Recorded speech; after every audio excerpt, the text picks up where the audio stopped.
Good morning, sir. Good morning.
Last class में किसी को डाउट है क्वेश्चन सब में से?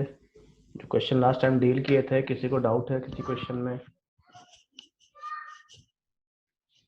डाउट है तो आप रेज हैंड कर लीजिए।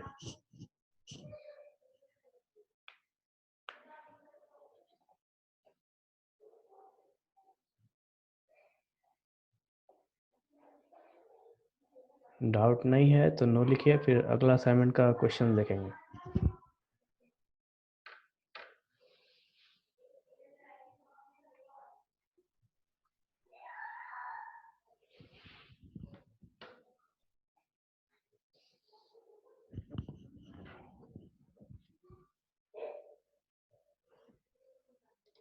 चलो ठीक है, नेक्स्ट थर्ड असाइनमेंट है। थर्ड असाइनमेंट चेक करते हैं, ठीक है?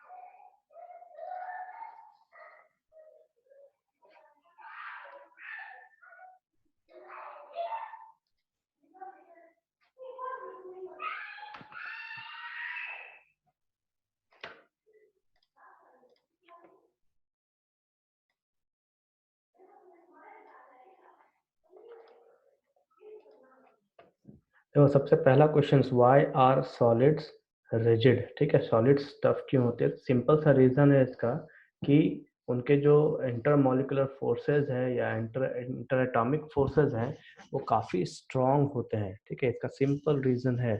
तो आंसर क्या लिखाएगा? The intermolecular forces of attraction that are present in solids are very strong। अगर एक नंबर के लिए देता है तो भी इतना लिख सकते हैं, दो नंबर के लिए देगा तो भी इतना लिख सकते हैं। The constituent particles of solids cannot move from their positions, that is they have fixed positions, however they can oscillate about their mean positions। ठीक है, लास्ट पॉइंट जो है दे कैन ऑक्सीलेट वाला, इसका मतलब क्या है कि जो एटम्स या मॉलिक्यूल्स होगा सॉलिड का, वो अपने ही जगह पे वाइब्रेट करेंगे। मैंने आपको पहले भी बताया था प्रॉपर्टीज जो मैंने लिखाया है सॉलिड लिक्विड गैसेस का, उस कंडीशन में लिखाया था कि जो मॉलिक्यूल्स होंगे या एटम्स होंगे, वो अपनी जगह पे ही सिर्फ वाइब्रेट करेंगे, अपनी जगह से इधर-उधर जा नहीं सकते। Second question, why do solids have a definite volume? इसका भी सेम रीजन है कि इनके इंटरमॉलिक्यूलर फोर्स ऑफ अट्रैक्शन काफी ज्यादा होता है और इसके वजह से इनका फिक्स्ड वॉल्यूम होता है। Third question, classify the following as amorphous और क्रिस्टलाइन सॉलिड्स। इन सब के बारे में आपको बताना है कि इसमें से कौन सा एमरफस है, कौन सा क्रिस्टलाइन सॉलिड है। अब देखो बहुत सारे ऐसे मॉलिक्यूल या कंपाउंड्स हैं इसमें या एलिमेंट्स हैं जिसके बारे में आप जानते हो, कुछ ऐसे हैं जिसको आप जानते नहीं।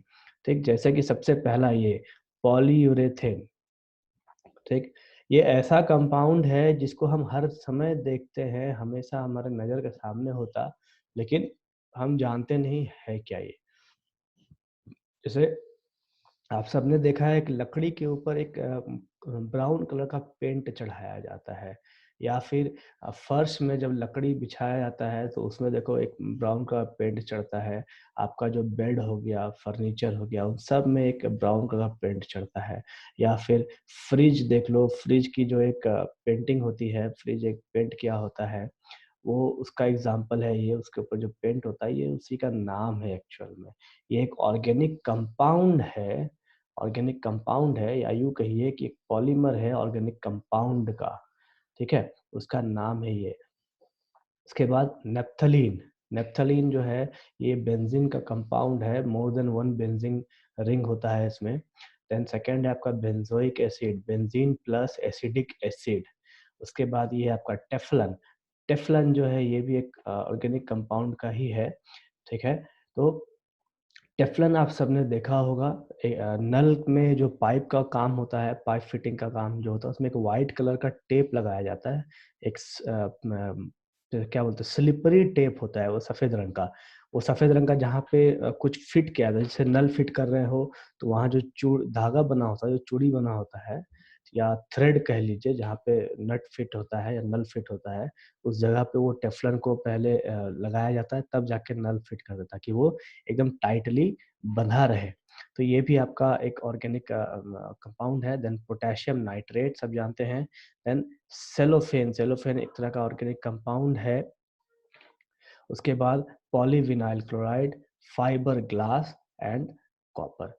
अभी एक चीज ध्यान रखना है कि जितने ऑर्गेनिक कंपाउंड होंगे, जो ऑर्गेनिक कंपाउंड होंगे उसमें से भी जो ऑर्गेनिक कॉम्प्लेक्स कंपाउंड होगा वो आपका एमरफस सॉलिड्स में चला जाएगा। ये हमें ध्यान रखना है सिर्फ। तो आप अपने आपका जो कॉपी है आप वहाँ नोट डाउन कर लीजिए कि जो कॉम्प्लेक्स ऑर्गेनिक कंपाउंड होगा वो हमारा एमरफस सॉलिड्स बनाएगा। थर्ड आंसर जहां आपने लिखा है वहां पे लिख लीजिए complex organic compounds forms amorphous solids. उस आंसर के लिए लिख लीजिए वहां पे बगल में ताकि याद रहे। अब इसमें देख लो एमरफस सॉलिड्स का जो एग्जांपल्स है, polyurethane, Teflon, then cellophane, polyvinyl chloride, fibre glass. और उसके बाद क्रिस्टलाइन सॉलिड में आपका नेप्थलीन आएगा, बेंजोइक एसिड आएगा, पोटेशियम नाइट्रेट आ जाएगा और कॉपर आ जाएगा। नेक्स्ट क्वेश्चन है आपका, why is glass considered a super cooled liquid? इसका मैंने आंसर आपको कल भी दिया था। देखो सेम आंसर यहाँ लिख रखा है, similar to liquids glass has a tendency to flow. जैसे लिक्विड बह सकते हैं वैसे ही ग्लास जो है वो भी बह सकता है, दो वेरी स्लोली, मतलब बहुत धीरे धीरे बहेगा। Therefore glass is considered as a super cooled liquid. This is the reason that glass windows and doors are slightly thicker at the bottom than at the top। कल मैंने एग्जांपल आपको दिया था कि जो खिड़कियां होती है शीशे की, उसमें जो आपका शीशा का जो ऊपरी हिस्सा है वो पतला होता है और शीशे का जो नीचे का हिस्सा है वो मोटा होता है। तो उसका रीजन यही है कि वो अपने ही वजन के कारण वो नीचे बह जाता है, जिसके वजह से ऊपर का हिस्सा पतला बनाया जाता है और नीचे का हिस्सा थोड़ा मोटा होता है ताकि ऊपर का हिस्सा अपने वजन के कारण ना बह सके। नेक्स्ट है आपका, नेक्स्ट क्वेश्चन है, refractive index of A solid is observed to have the same value along all directions. ठीक, comment on the nature of this solid. Would it show cleavage property? अब देखिए सबसे पहले क्वेश्चन को समझिए. रिफ्रैक्टिव इंडेक्स आप सबने फिजिक्स में पढ़ा होगा, लाइट में पढ़ते हैं रिफ्रैक्टिव इंडेक्स. ठीक है, अभी कहता क्या है कि कोई एक आपके पास कोई एक सॉलिड मटेरियल है. ठीक, अब उस सॉलिड मटेरियल से रिफ्रैक्टिव इंडेक्स हर जगह से सेम वैल्यू दे रहा है. तो अगर सेम वैल्यू दे रहा है, इसका सीधा सा कॉन्सेप्ट है कि वो जो आपका मटेरियल होगा वो एमरफस सॉलिड कहलाएगा.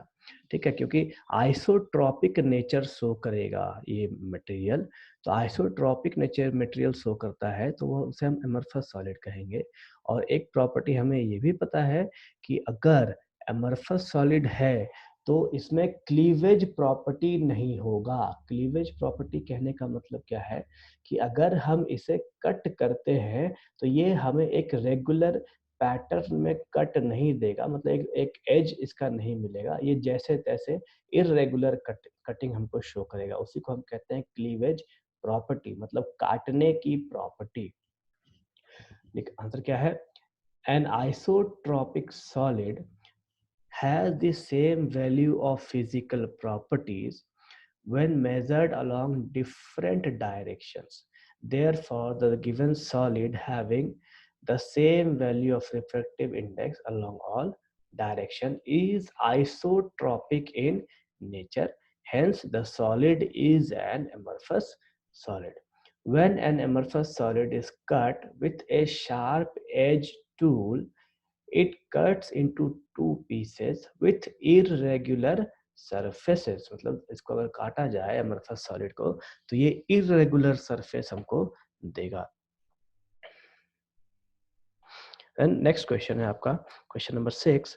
Classify the following solids in different categories based on the nature of intermolecular forces operating in them. सबसे पहला potassium sulphate, tin, benzene, urea, ammonia, water, zinc, sulphide, graphite, rubidium, argon, silicon carbide. तो हर किसी का मैंने यहाँ लिख रखा है कि आयनिक सॉलिड है, मेटालिक है, मॉलिक्यूलर वगैरह है, ये आपको देख लेना है. देन नेक्स्ट है आपका give the significance of A lattice point. एक क्यूब में जो लैटिस पॉइंट मैंने आपको ड्राइंग में दिखाया था, जैसे यहाँ एक क्यूब अपन दिखा रखा है मैंने, इस क्यूब को आप देखिए, ये जो पॉइंट्स है ये हमारा लैटिस पॉइंट कहलाता है. तो कहता क्या है क्वेश्चन, सॉरी क्वेश्चन क्या कहता है कि give the significance of A lattice point. Lattice point का महत्व क्या है? तो लैटिस पॉइंट हमको बताता है कि हमने किस जगह पे एटम को कंसीडर किया है और कितना छोटा कंसीडर किया है. The significance of A lattice point is that each lattice point represents one constituent particle of A solid which may be an atom, a molecule और ग्रुप ऑफ एटम और एन आयन. ठीक, हमने जो देखो atoms के कुछ ना कुछ साइज वगैरह सब कुछ होता है. ठीक है, उसका रेडियस होगा, उसका कुछ वॉल्यूम होगा. तो हम क्या करते हैं, उस एटम को एक पॉइंट मान लेते हैं, उस पॉइंट को हम कहते हैं लैटिस पॉइंट. अभी वो जो पॉइंट है वो हमें डिफाइन करने में आसान करता है किसी भी स्ट्रक्चर को. नेक्स्ट है आपका name the parameter that characterize a unit cell. कि यूनिट सेल को किन किन चीजों से डिफाइन किया जाता है. अब देखो यूनिट सेल हमने जो माना है वो क्यूब के रूप में माना है. बेसिक यूनिट सेल को, जो सबसे बेसिक यूनिट सेल है वो हमारा क्यूब है. तो क्यूब को हम दो चीजों में रिप्रेजेंट करते हैं. सबसे पहला तो लेंथ, ब्रेड्थ और हाइट, ये हो गया पहला पैरामीटर. दूसरा उसका एंगल, कि दो एज के बीच में या दो लाइंस के बीच में क्या एंगल है. ठीक है, तो सबसे पहला हमारा क्या हो जाएगा, its dimensions along the three axes A, B and C. और दूसरा होता है उसका इंटरफेशियल एंगल, मतलब दो एज या दो साइड के बीच में क्या एंगल है. उसके बाद नाइन्थ क्वेश्चन है आपके पास, explain how much portion of an atom located at corner और दूसरा body centred of a unit cell is parts of its neighbouring unit cell. Question क्या कहता है कि अगर कॉर्नर पे कोई एटम रखा है तो वो एटम अपने आजू बाजू वाले कितने यूनिट सेल को टच कर रहा है। तो हमने पढ़ा है कॉर्नर पे जो एटम होता है वो 8 यूनिट सेल को टच करता है। तो यहाँ मैंने फिगर दिखा रखा है ताकि आपको समझ में आए आसानी से। ये कॉर्नर का जो एटम है ऊपर के 4 क्यूब को टच कर रहा है और नीचे के 4 क्यूब को टच कर रहा है। तो इसका कंट्रीब्यूशन हो जाएगा 1/8। ठीक है। An atom located at the corner of a unit cell is shared by 8 adjacent unit cells. मतलब एक एटम जो कॉर्नर पे है वो अपने 8 एटम को टच करता है। उसके बाद दूसरा क्या है कि बॉडी में जो बॉडी सेंटर में जो एटम है वो कितने को टच करेगा। तो बॉडी सेंटर में जो एटम वो देख के समझ में आता है कि भाई वो किसी को टच नहीं करेगा। वो जिस क्यूब के अंदर होगा या जिस यूनिट सेल के अंदर होगा वो सिर्फ उसी के लिए होगा। उसके बाजू इधर वाला यूनिट सेल के लिए नहीं होगा, ना ही उधर वाले के लिए, ना ही इधर वाला, ना नीचे और ना ही ऊपर वाले के लिए होगा। तो आंसर क्या है? Atom located at the body centre of a cubic unit cell is not shared by its neighbouring unit cell. मतलब यहाँ पे जो एटम है वो किसी और एटम को टच नहीं करता है।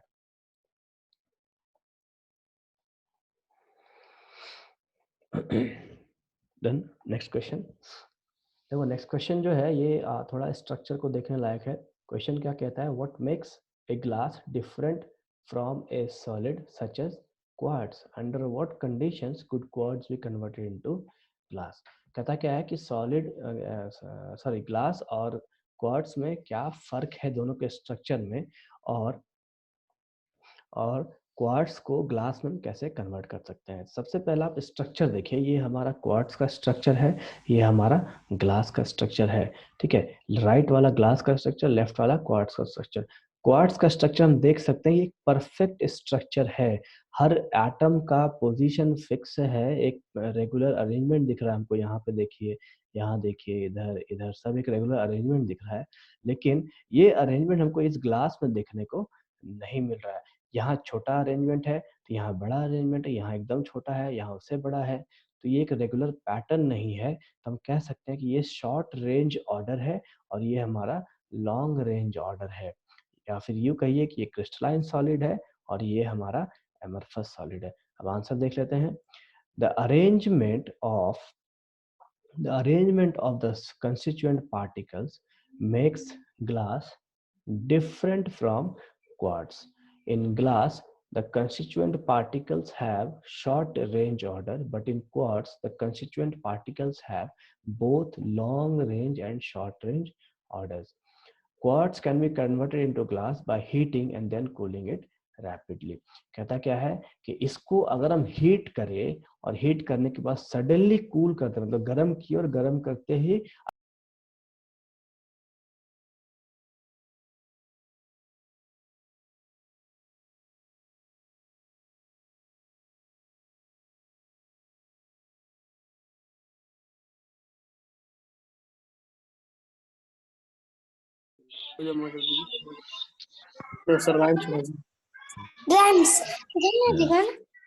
हेलो।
Thank you.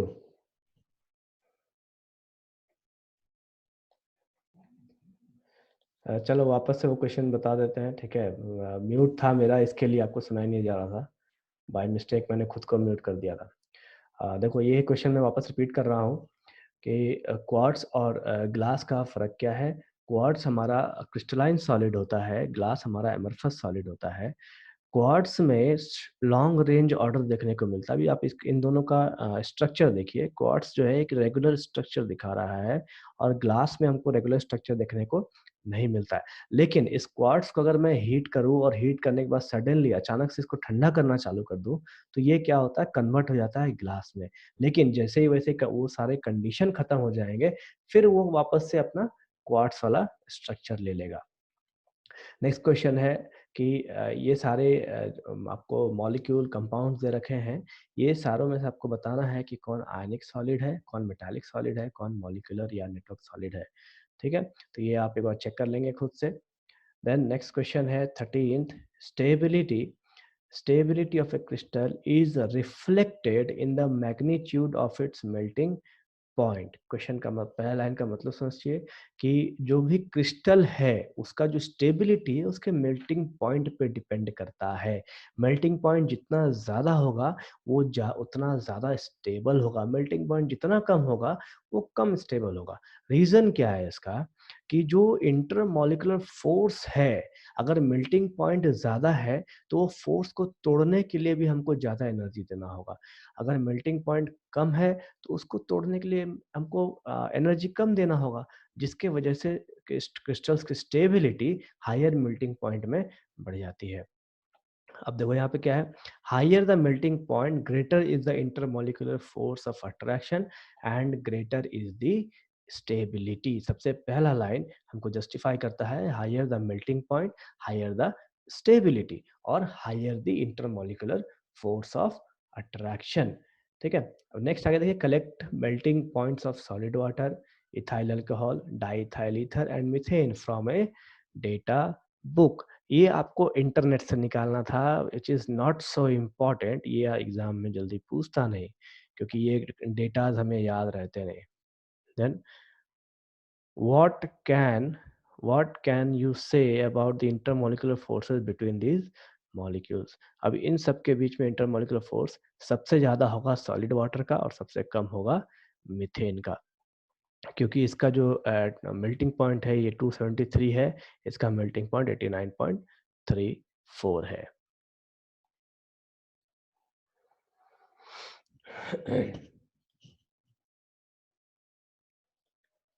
अभी आपको कोई डाउट है किसी क्वेश्चन में तो रेज हैंड कर सकते हैं।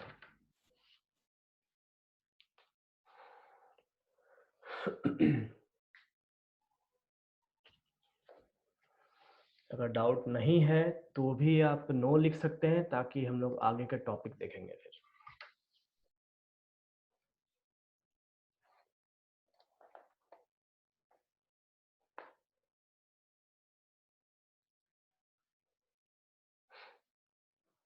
किसी को डाउट नहीं है तो वो वीडियोस रेगुलरली यूट्यूब में अब अपलोड हो रहे हैं, तो अगर आपको कोई भी वीडियोस देखना हो तो वापस आप वीडियो देख लेंगे। एक चीज़ और कि आपका जो भी लेक्चर हो रहा है, ये मेरे ख्याल से ये 7वां लेक्चर है आपका, तो आप हर लेक्चर में अपने कॉपी में लिखते चले जाइए कि किस लेक्चर में क्या चीज़ मैंने पढ़ाया है। ठीक है, ताकि आप यूट्यूब से उस लेक्चर को वापस से आप सुन सके और उसी टॉपिक को सुन सके। ऐसा नहीं फिर आपको यूट्यूब में सारा टॉपिक सर्च कर, सारा लेक्चर सर्च करना पड़ जाएगा। ओके, अभी Shashikant Modi question number 11। Question number 11, question number 11 कहता क्या है कि what makes a glass different from a solid such as quartz. अभी देखो, क्वार्ट्स और ग्लास ये दोनों एक टाइप के ग्लास ही है। ठीक, अब ग्लास ही है कहने का मतलब है कि इसके स्ट्रक्चर में सिर्फ फर्क है, दोनों एज ए ग्लास ही यूज होता है इंडस्ट्रीज में। तो एक का स्ट्रक्चर जो है वो क्रिस्टलाइन सॉलिड होता है और एक का स्ट्रक्चर जो है एमरफस सॉलिड होता है। दोनों को हम एक्चुअल में ग्लास ही कहते हैं, बस केमिकल नेम कह लीजिए या दोनों को फर्क करने का नेम अलग अलग है। दोनों के प्रॉपर्टीज फर्क होते हैं। एक हमको लॉन्ग रेंज ऑर्डर दिखाएगा ये वाला, ये हमको लॉन्ग रेंज ऑर्डर दिखाएगा और ये हमको शॉर्ट रेंज ऑर्डर दिखाएगा, लेकिन दोनों ग्लास ही के अंतर्गत आता है। एक फर्क और है, मेजर फर्क, कि इसको अगर हम हीट एंड कूल करेंगे तो ये कन्वर्ट हो जाता है इसमें, मतलब क्रिस्टलाइन सॉलिड से ये कन्वर्ट हो जाएगा एमरफस सॉलिड्स में। और यही आपको क्वेश्चन में पूछा है कि दोनों के बीच में फर्क क्या है और क्वार्ट्ज को हम ग्लास में कैसे बदल सकते हैं। तो सबसे पहला फर्क है कि यहाँ शॉर्ट रेंज ऑर्डर होता है और लॉन्ग रेंज ऑर्डर देखने को मिलता है। और बदल कैसे सकते हैं, तो heating and then cooling it rapidly.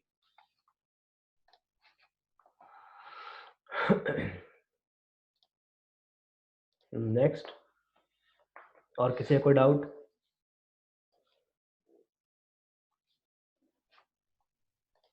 हाँ मनीला बोलिए।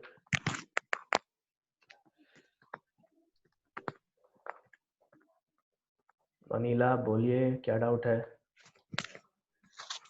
सॉलिड वाटर इस आपका आइस होता है।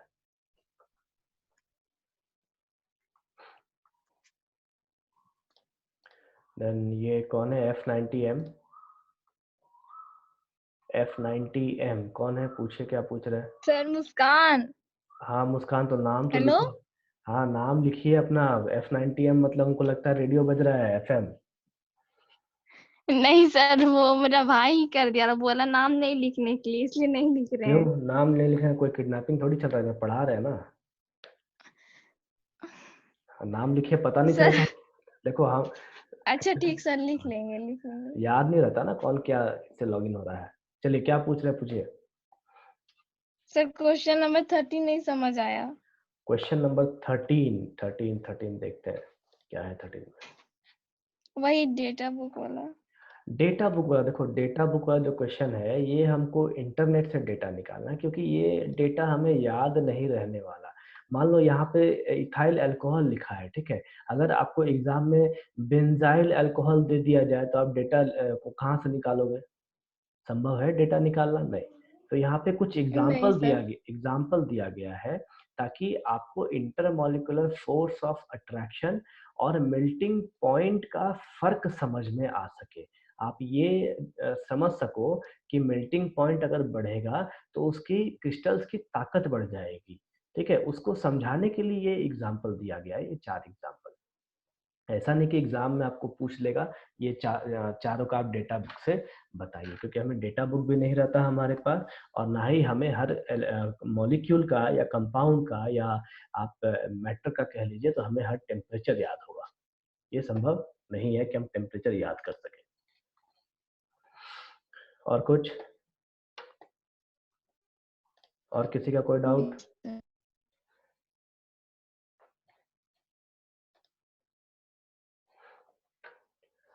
और किसी का कोई डाउट है? अगर नहीं है तो मैं फिर आगे चलता हूँ, ठीक है। देखो अभी सेकंड लॉ स्टार्ट करेंगे, ठीक है। ऑलमोस्ट 9 मिनट और बचा हुआ है, तो 9 मिनट में देखते हैं कितना हो सकता है। अगर वीडियो अचानक से क्लोज हो जाए तो समझ लेना 40 मिनट्स का जो ये वीडियो है वो बंद हो गया है, ठीक।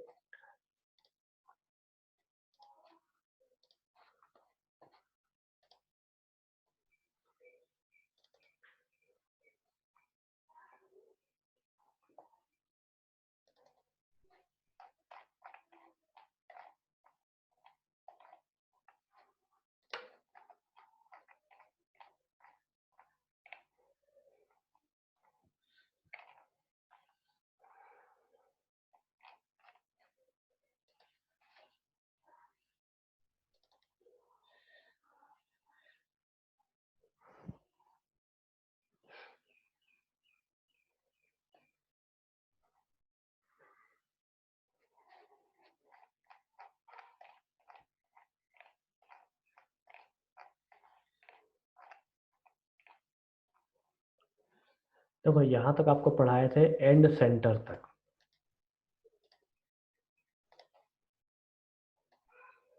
आपको एंड सेंटर तक पढ़ाया था मैंने कि एंड सेंटर में कितने एटम्स होते हैं ठीक, अभी इसके बाद हम लोग देखेंगे ब्रेवाइस लैटिसेस। ब्रेवाइस लैटिसेस किसे कहते हैं और कितना होता है।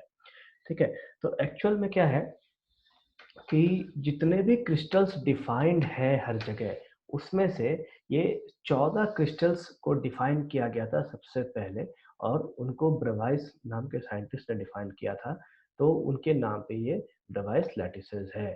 तो एक्चुअल में टोटल 14 क्रिस्टल लैटिस होते हैं, जिसमें से ये 7 है जो हम पढ़ते हैं। 7 क्यों पढ़ते हैं? स्क्रीन नहीं दिख रहा, अभी दिख रहा है?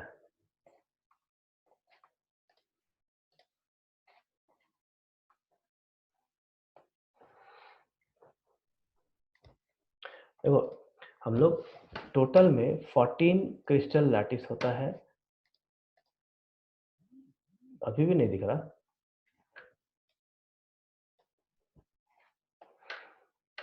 स्क्रीन किसी को नहीं दिख रहा क्या?